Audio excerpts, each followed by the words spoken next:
Hello students, welcome back to my channel. Vishal Gupta आपका teacher. कैसे हो आप सब स्टूडेंट्स? इस वीडियो में मैं आपको क्लास 12 का जो हमारा सब्जेक्ट है बिजनेस स्टडीज़ का, उसका chapter number 1 nature and significance of management continue कराने जा रहा हूं। और इस वीडियो में जो हम टॉपिक करेंगे वो है नेचर ऑफ मैनेजमेंट। बच्चों, management can be defined as, वो एक साइंस के रूप में भी डिफाइन की जा सकती है, आर्ट के रूप में भी डिफाइन की जा सकती है, और क्या ये प्रोफेशन है या नहीं है उसमें भी डिफाइन की जा सकती है। तो सबसे एक एक करके पहले बात करेंगे कि ये तीनों चीज़ें क्या हैं। ये नेचर का पार्ट हैं कि नेचर ऑफ मैनेजमेंट कैसी है। ठीक है, तो मैनेजमेंट एज साइंस, क्या ये मैनेजमेंट एक साइंस है? इसके लिए हमें सबसे पहले मैनेजमेंट का मतलब तो क्लियर हो गया, हमें अब साइंस का मतलब भी क्लियर होना चाहिए, तभी हम बता पाएंगे कि ये साइंस मैनेजमेंट में प्रेजेंट है या नहीं है। ठीक है जी, तो चलिए, साइंस क्या होती है? Science is a systematic and organized body of knowledge based on logically observed findings, facts and events। ठीक है बच्चों, तो ये तो साइंस की डेफिनेशन है कि एक सिस्टमेटिक एंड ऑर्गेनाइज्ड बॉडी है जो कि कुछ लॉजिकल फैक्ट्स एंड इवेंट्स पे निर्भर करती है। और जो फीचर्स हैं साइंस के, क्या वो प्रेजेंट है मैनेजमेंट में? तो साइंस का फीचर कौन सा है? पहला फीचर है साइंस का systematic body of knowledge. Yes, management is also systematic body of knowledge. और दूसरा, principles are based on experiments. Science के प्रिंसिपल्स हैं वो एक्सपेरिमेंट पे बेस्ड होते हैं, बट ये फीचर है वो पार्शली प्रेजेंट है मैनेजमेंट में, क्योंकि हम स्टैटिक रूप में सारे के सारे मैनेजमेंट के प्रिंसिपल एक ही जगह पे नहीं एप्लीकेबल कर सकते, बिकॉज मैनेजमेंट डील किस में करती है? ह्यूमन बींग्स में। ठीक है बच्चों, तो ह्यूमन बींग्स की नेचर अलग अलग होती है, तो इसलिए हम प्योर प्रिंसिपल को, सारे प्रिंसिपल्स को एक ही तरीके से नहीं इस्तेमाल नहीं कर सकते, तो इसलिए ये पार्शली प्रेजेंट है। Universal validity not present in management.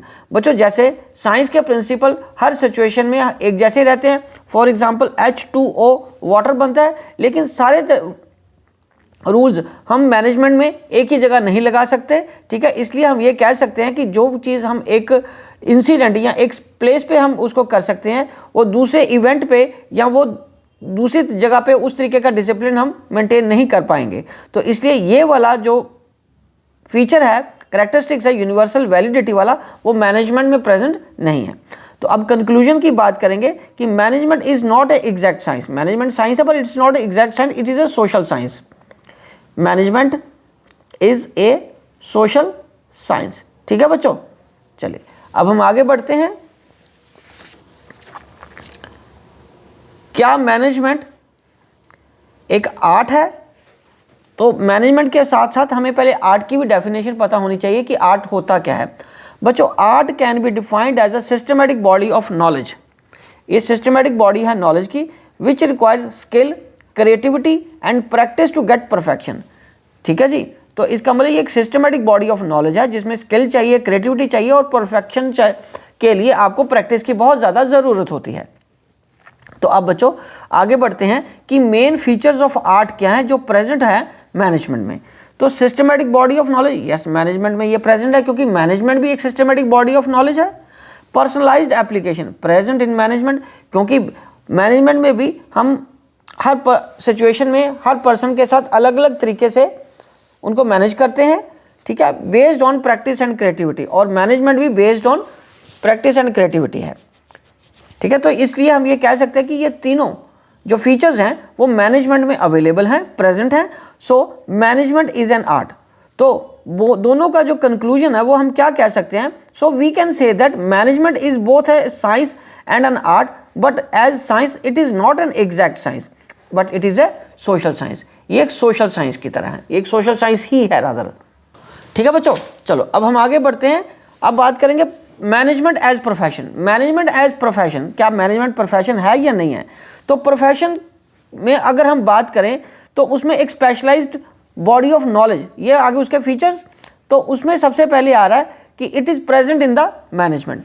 दूसरा, उसकी एंट्री रिस्ट्रिक्टेड है, not present in management.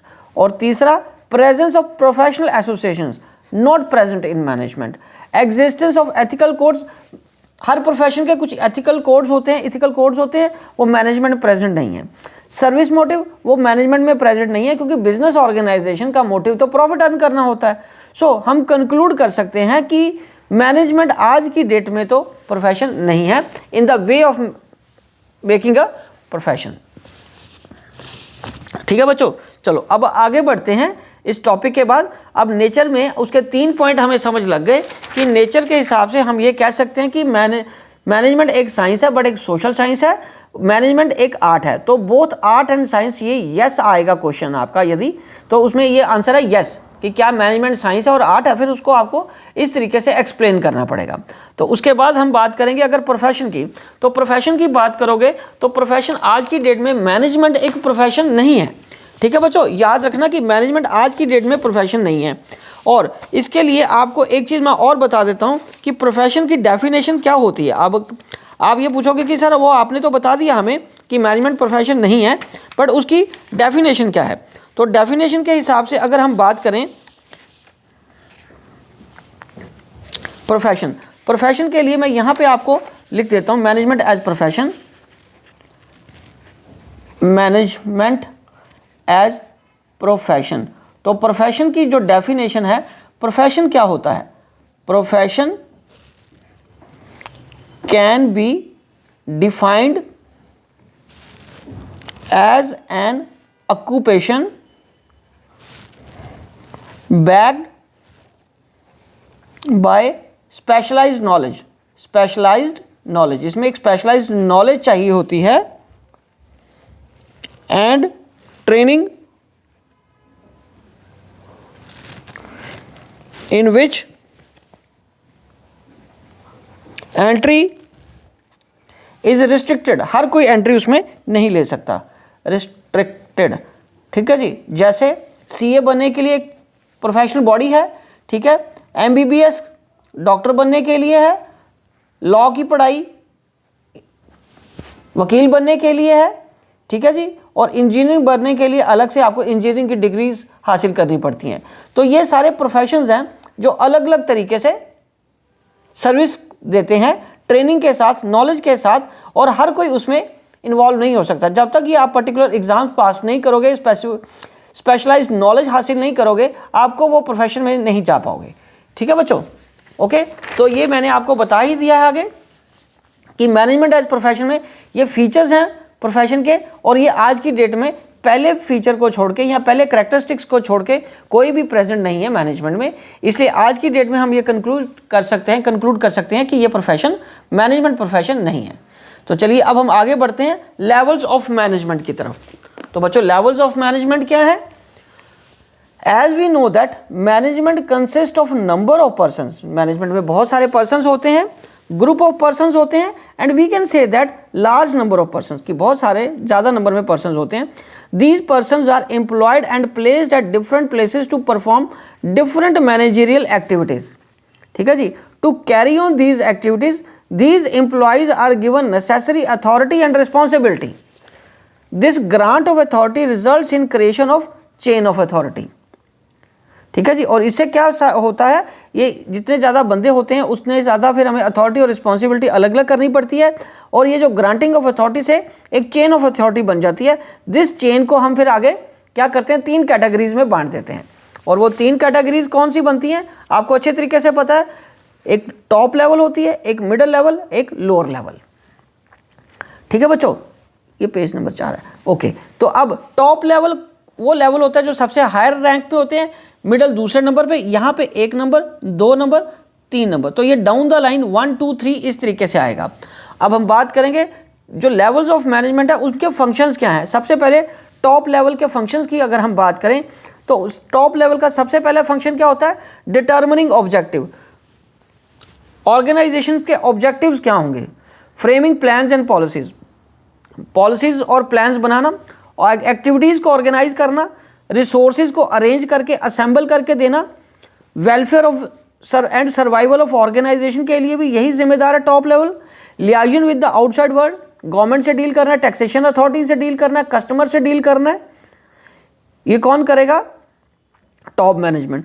To integrate various activities, बहुत सारी एक्टिविटीज़ को एक साथ जोड़ना, एनालाइज करना बिजनेस एनवायरनमेंट को। ठीक है बच्चों, तो ये सारे काम किन के हैं, टॉप लेवल मैनेजमेंट के। सो टॉप लेवल मैनेजमेंट वो मैनेजमेंट का लेवल है जो सबसे हायर होता है।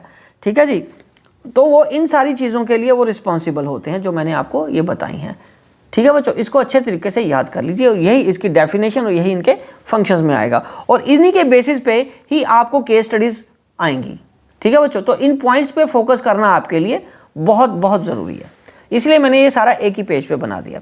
अब आगे बात करते हैं मिडिल लेवल की। सो मिडिल लेवल का काम है interpreting the policies to the lower level. ठीक है, जो ये पॉलिसीज बनाते हैं वो मिडिल लेवल को बताएंगे और मिडिल लेवल आगे किनको समझाएगा, इंटरप्रिटेट करेगा लोअर लेवल को। ऑर्गेनाइजिंग एक्टिविटीज ऑफ डिपार्टमेंट्स, क्योंकि आपको पता है ये डिपार्टमेंटल हेड्स होते हैं इसमें, और ये अपने डिपार्टमेंट की एक्टिविटीज़ को क्या करेंगे, ऑर्गेनाइज करेंगे, व्यवस्थित करेंगे। Recruitment and selection of employees, अपने डिपार्टमेंट के लिए उनको जो बंदे चाहिए रिक्रूट करेंगे और उनको सेलेक्ट करेंगे। Motivating people to perform their best, ठीक है जी, अपने लोगों को, अपने डिपार्टमेंट के लोगों को मोटिवेट करेंगे ताकि वो अपना बेस्ट दे सकें। Controlling and instructing the employees, उनको कंट्रोल करना और उनको इंस्ट्रक्ट करना, डायरेक्शंस देना किनका काम है, मिडिल मैनेजमेंट का या मिडिल लेवल मैनेजमेंट का। कोऑपरेट विद डिपार्टमेंट्स, दूसरे डिपार्टमेंट्स के साथ भी कोऑपरेट करना है और प्लान्स जो बने हुए हैं उनको इम्प्लीमेंट करवाना भी मिडिल लेवल का ही काम है। तो चलो बच्चों आगे बढ़ते हैं लोअर लेवल या सुपरवाइजरी लेवल पे।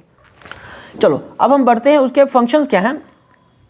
Representing grievances of workers, good working condition, उनकी जो शिकायतें हैं वर्कर्स की वो रिप्रेजेंट करना और वो मिडिल लेवल तक पहुंचाना। अच्छी वर्किंग कंडीशंस को बनाए रखना ताकि वर्कर्स को कोई दिक्कत ना हो। वर्कर्स की सेफ्टी का ध्यान रखना लोअर लेवल का काम है। Helping middle management in scrutinising recruitment and selection, recruitment और सिलेक्शन में मिडिल लेवल की मदद करना। Welcoming suggestions of the worker, अगर कोई वर्कर अच्छा सुजेशन देता तो उसको वेलकम करना। मेंटेनिंग क्वालिटी स्टैंडर्ड्स, प्रोडक्ट या सर्विस जो भी हम बना रहे हैं उसकी क्वालिटी को मेंटेन रखना। Boosting the morale of the workers and minimising the wastage of material, और मटेरियल की वेस्टेज को मिनिमाइज करना। ठीक है, सब यही कोशिश करनी है कि वेस्टेज सबसे सब कम हो। ठीक है बच्चों, ये फंक्शंस हमारे लोअर लेवल के आगे। तो चलिए अब हम आगे बढ़ते हैं functions of management performed by different levels of management. तो बच्चों सबसे पहले टॉप लेवल कौन से फंक्शन परफॉर्म करता है, प्लानिंग और ऑर्गेनाइजिंग। दूसरे लेवल पे मिडिल लेवल क्या परफॉर्म करता है, वो स्टाफिंग परफॉर्म करता है। और तीसरे लेवल पे लोअर लेवल कौन से फंक्शन परफॉर्म करता है, डायरेक्टिंग एंड कंट्रोलिंग। बच्चों ये आपको पता है ना, ये पहला फंक्शन है, ये दूसरा फंक्शन है, ये तीसरा, ये चौथा और पांचवा। पहले दो कौन परफॉर्म करता है बच्चों, फंक्शन टॉप लेवल। तीसरा फंक्शन कौन परफॉर्म करेगा, स्टाफिंग का, मिडिल लेवल। और लोअर लेवल कौन सा परफॉर्म करेगा, डायरेक्टिंग एंड कंट्रोलिंग। ठीक है बच्चों, चलो अब हम बात करते हैं sequence of authority at different levels. Authority और अकाउंटेबिलिटी की अगर हम बात करें तो अथॉरिटी डाउन द लाइन आएगी, ऊपर वालों के पास अथॉरिटी होती है नीचे वालों से काम करवाने की, और इनकी जवाबदेही अकाउंटेबिलिटी ये ऊपर वाले अपने डिपार्टमेंट्स के ऊपर वालों को, ये अपने लेवल से ऊपर वाले लेवल को अकाउंटेबल रहेंगे। ठीक है बच्चों, समझ लगी मेरी बात।